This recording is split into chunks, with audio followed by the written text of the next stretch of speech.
आज मुसलमान आपको मेवात का नज़र आ रहा है, आज आपको पंजाब का मुसलमान नज़र आ रहा है, आज आपको हरियाणा का मुसलमान नज़र आ रहा है। क्यों? क्योंकि वो मदद कर रहे हैं। लेकिन मदद मुसलमान इस देश के अंदर जब से पैदा हुआ है तब से करता चला आ रहा है और मरते दम तक इस देश की मदद करता रहेगा। मानवता की भलाई करने के लिए खड़े हैं तो मानवता के सिपाही। जो सिख समाज के लोग, उन्होंने गुरुद्वारे खोल दिए, मुसलमानों ने अपने मदरसे खोल दिए, मस्जिदों के दरवाजे खोल दिए, मानवता को बचाने के लिए वो खड़े हैं। और ये आज ही नहीं खड़े, इससे पहले भी ये लोग खड़े थे। आप ब्रिगेडियर उस्मान की शहादत को कैसे भूल गए? आप टीपू सुल्तान को कैसे भूल गए? आप अशफाकुल्ला खां को कैसे भूल गए? आप राम प्रसाद बिस्मिल, जो अपने नाम के आगे बिस्मिल लगाते हैं, बिस्मिल तो किसी हिंदू का टाइटल नहीं हो सकता ना, लेकिन राम प्रसाद होते हुए भी बिस्मिल लगाते हैं। तो आप उस यकजहती को, उस कौमी एकता को कैसे भूल गए? तो आप ना तो उस एकता को भूल सकते हैं, आप फातिमा शेख को कैसे भूल जाते हैं, जो महात्मा ज्योतिबा फूले के साथ साथ, सावित्रीबाई फूले के साथ साथ प्रथम शिक्षक बनती हैं। आप मौलाना अबुल कलाम आज़ाद को कैसे भूल जाते हैं, जो इस देश के प्रथम शिक्षा मंत्री रहे हैं। तो आप मुसलमानों की जो इतिहास है, मुसलमानों की जो तारीख है, आप उसको उठाकर नहीं देखते। आखिर वो गौरक्षक कहाँ चले गए, जिन्हें गौ माता का बहुत ज़्यादा प्रेम होता था, जिन्हें गौ माता से बहुत ज़्यादा लगाव होता था? आखिर वो गौरक्षक कम से कम उन लोगों को बचाने के लिए ना आते, कम से कम माता को बचाने के लिए तो आ सकते थे। लेकिन नदारद हैं, नहीं आ रहे हैं। यही तो राजनीति है, यही तो चाशनी है। जो अंधभक्तों को चाशनी चटाई जाती है, अंधभक्तों को जो च्यवनप्राश खिलाया जाता है, वो यही च्यवनप्राश है, वो यही चाशनी है कि जब जब हिंदू मुस्लिम का दंगा फैलाना हो, भड़काना हो, जब जब आपसी सौहार्द बिगाड़ना हो, और जब जब इस देश के अंदर चुनाव का माहौल बनाना हो और बीजेपी को अपना एजेंडा सेट करना हो, तब गौ माता को याद कर लेना, तब गौरक्षक बन जाना, तब कौन कौन से दलों के नेता बन जाना और अपने आप में स्वयं सेवक बन जाना। लेकिन जब इंसानियत वहाँ पर शर्मसार हो रही है, जब वहाँ पर त्राहिमाम मचा हुआ है, और जब बाढ़ अपने उफान पर लोगों के जान माल की हानि पहुँचा रही है, तब आपको बहुत सारे ऐसे गौरक्षक, बहुत सारे दल के लोग, बहुत सारे स्वयंसेवक नजर ही नहीं आएंगे। सब नदारद मिलेंगे। जो ये बाढ़ आई है, इसके अंदर जो गौ माता बह के जा रही है, और सैकड़ों की संख्या में जो हमारे मवेशी हैं, उसके अंदर तो गौ माताएं भी हैं। तो आप उसका नाम क्यों नहीं ले रहे हैं? जब कभी मामला आता है सांप्रदायिक रूप देने का, सांप्रदायिक दंगे भड़काने का, या कहीं चुनाव की सरगर्मियां आती है, तब आपको गौ माता नजर आ जाती है। लेकिन अब आपको पशुधन नजर आ रहा है।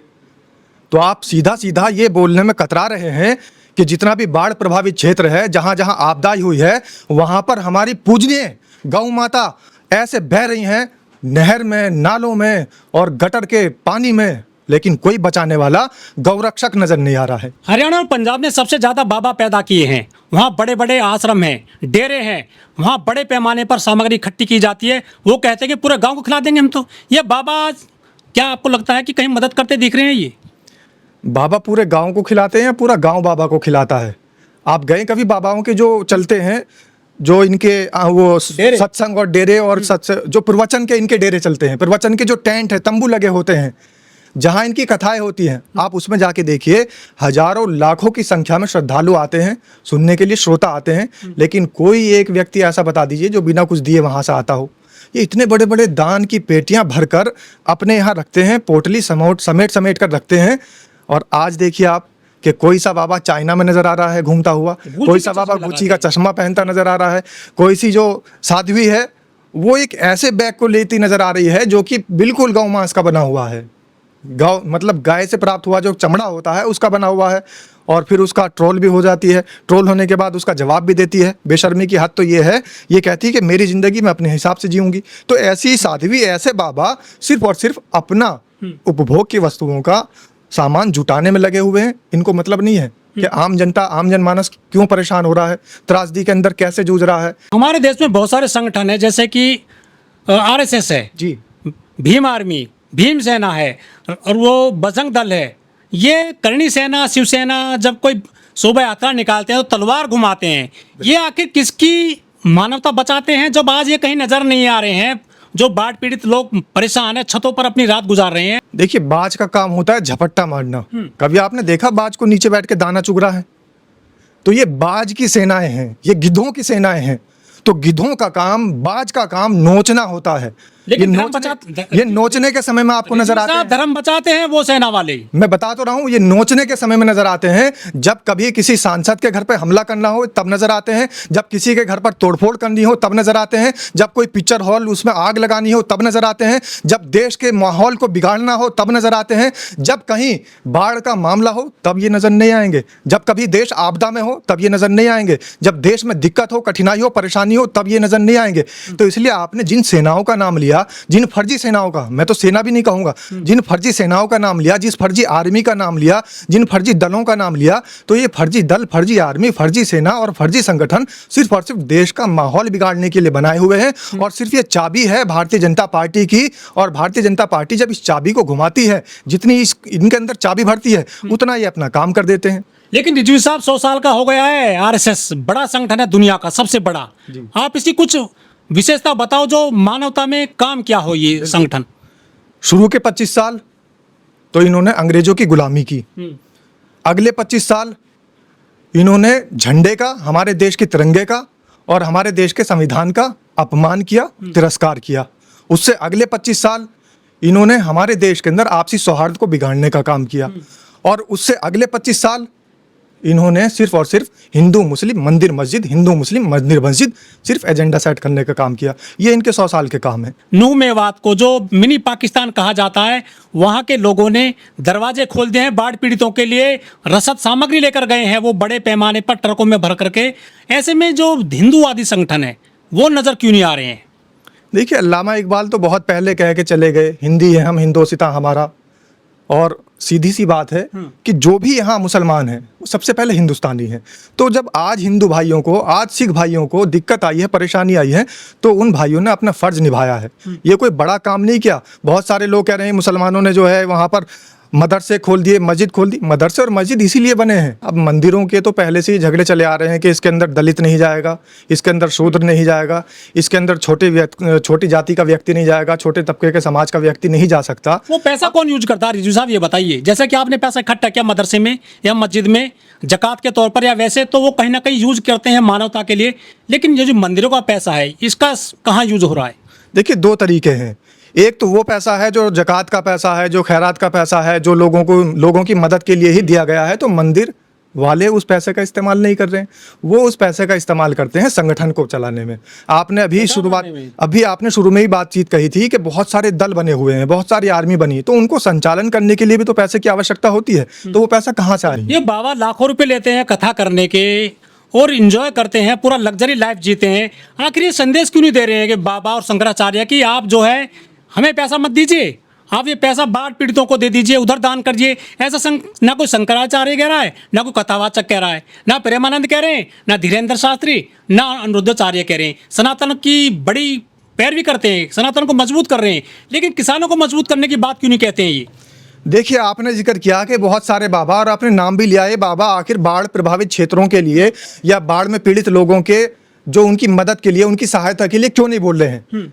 आखिर इन बाबाओं को बोलने से फुर्सत मिले तब ना। ये बोलते हैं तो सिर्फ राहुल गांधी के खिलाफ बोलते हैं, ये बोलते हैं तो विपक्ष के खिलाफ बोलते हैं। आप देखिए, बाबाओं का काम होता है अध्यात्म का, बाबाओं का काम होता है योग का। एक योगी कौन होता है? जो ईश्वर में ध्यान लगा ले और योग साधना करके, तपस्या करके और इस मोह माया से दूर हो जाए। लेकिन ये बाबा सबसे पहले तो मोह माया को अपनाते हैं, सबसे पहले तो इन्हें सांसारिक चीज़ें चाहिए। और यहाँ तक कि राजनीतिक मामलों में भी जितने भी शंकराचार्य हैं, उनमें से ज़्यादातर शंकराचार्य राजनीतिक मामलों में अपने बयान देते हैं, अपने भाषण देते हुए नजर आते हैं और ये बताते हैं कि ये विपक्ष का जो नेता है राहुल गांधी, ये ठीक नहीं कर रहा है, इसे माफ़ी मांगनी चाहिए, ये करना चाहिए, वो करना चाहिए। लेकिन मैं तो ये कहता हूँ कि आपका काम तो सिर्फ और सिर्फ धार्मिक लोगों को धार्मिक बातों को समझाना है। आप राजनीतिक बातों को क्यों समझाने लग जाते हैं? और जब बात आती है देश के ऊपर आपदा की, जब बात आती है बाढ़ की, जब बात आती है कठिनाइयों की, परेशानियों की, तो ये बाबा ये कह देते हैं कि संसारिक मोहमाया से हमें क्या लेना देना। लेकिन मोदी जी है, पूरी दुनिया में डंका बज रहा है, विश्वगुरु बताते हैं भारत को। ये अफगानिस्तान की मदद कर देंगे, अभी कर दिया भूकंप में, श्रीलंका की कर देंगे, नेपाल की कर देंगे, चाहे खुद यहाँ पेट्रोल महंगा मिल रहा है वहाँ सस्ता दे रहे हैं ये। लेकिन ये पंजाब की तरफ मुँह नहीं खोल रहे हैं अपने खजाने का।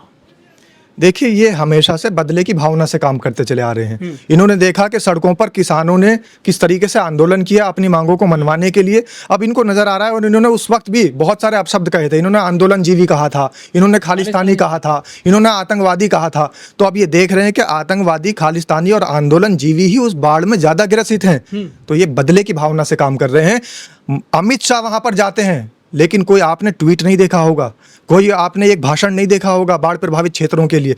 और सबसे बड़ी बात तो ये बता दूं कि इस देश के लिए सबसे बड़ा स्कैम जो हो रहा है, जिस पर हमारे देश की मीडिया की नज़र नहीं है, हमारे देश के लोगों की नज़र नहीं है, वो है जो केंद्रीय आपदा राहत कोष है, जिसके अंदर हजारों करोड़ रुपया है। पीएम केयर फंड क्यों उसका यूज नहीं किया जा रहा है? प्राइवेट बता रखा है। आप आरटीआई डालिए, सरकारी चीज़ों में, सरकारी संस्थानों में आरटीआई डाल के आप उसकी जानकारी ले सकते हैं। लेकिन आप पीएम केयर फंड तो छोड़िए, जो केंद्रीय राहत आपदा कोष बना हुआ है, आप आरटीआई के तहत भी उसकी जानकारी नहीं ले सकते, क्योंकि हजारों करोड़ रुपया जो वहाँ पर इकट्ठा हुआ है, वो इकट्ठा तो हुआ था हमारे देश की जनता के लिए कि आपदा आएगी तो इनकी मदद होगी। लेकिन वो पैसा सिर्फ और सिर्फ खर्च होता है कहाँ? रामजी लाल सुमन जैसे सांसद के घर जब बुलडोजर चलाना होता है, तो जो भीड़ इकट्ठी होती है ना, उन भीड़ को जो 500-500 रुपये बांटने होते हैं। दूसरी बात, ये जो 2-2 रुपल्ली के इनके ट्रोल आर्मी के गैंग के लोग बैठे हैं, उनकी भी तो तनख्वाह देनी होती है। आखिर जो नफरती चिंटू है, वो अपनी नफरत कैसे फैलाएगा? जब तक उसके पास पैसा नहीं जाएगा, तो वो अपनी नफरत की आग दूसरे समाज में कैसे घुसाएगा? तो उनको भी पैसा जाता है। तीसरी बात, जो हमारे देश का सांप्रदायिक माहौल बिगाड़ने की कोशिश की जाती है, जगह जगह दंगे किए जाते हैं, आगजनी की जाती है, तो उस आगजनी में जो नुकसान होता है देश का, उस नुकसान को करने के लिए, उस नुकसान को कराने के लिए जो गैंग लगाई हुई है, जो लोग लगा रखे हैं, जो इन्होंने शार्प शूटर पाल रखे हैं नेताओं को मरवाने के लिए, जो इन्होंने बहुत सारे ऐसे लोग अपने यहाँ अपनी गैंग में शामिल कर रखे हैं कि जेल में बैठकर वो इंटरव्यू दे रहे हैं, तो आखिर उनके खर्च कहाँ से होंगे? जिस तरह से बर्बाद हुआ है पंजाब, फसलें नष्ट हो गई हैं, इम्पैक्ट क्या पड़ेगा फ्यूचर में? महंगाई कितनी होगी? किसान कितना उबर पाएगा? कितने साल लगेंगे ये हरियाणा और पंजाब में खासतौर पर? देखिए, किसान को तो खत्म करने के लिए ये सरकार जब से बनी है, 11 साल हो गए, 11 साल से सिर्फ और सिर्फ किसानों को खत्म करने के लिए ये सरकार मुहिम छेड़ रखी। सरकार की मुहिम मैं इसलिए बता रहा हूँ कि बहुत सारी सरकारें तो किसानों की मांग मानती हैं, नहीं मानती, आंदोलन चलते रहते हैं, कर रही सरकार, मतभेद रहते हैं। 2022 में बोला था ना।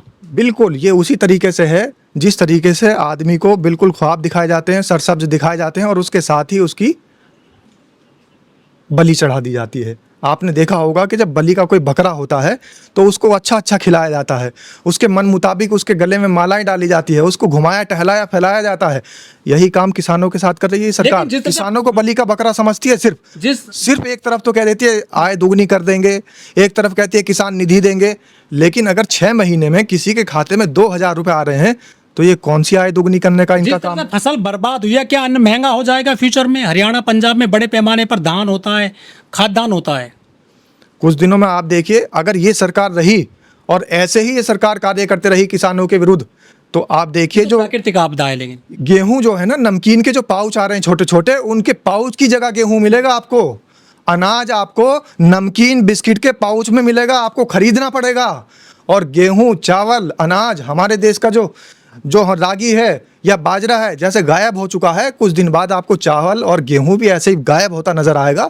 और ये सरकार फिर उसके बाद में क्या खेल खेलेगी? ये अडानी और अंबानी के गोदामों में जो पैकेट रखे होंगे, वहां से माल निकलेगा और वो बिकेगा यहाँ पे मुंह मांगे दामों में।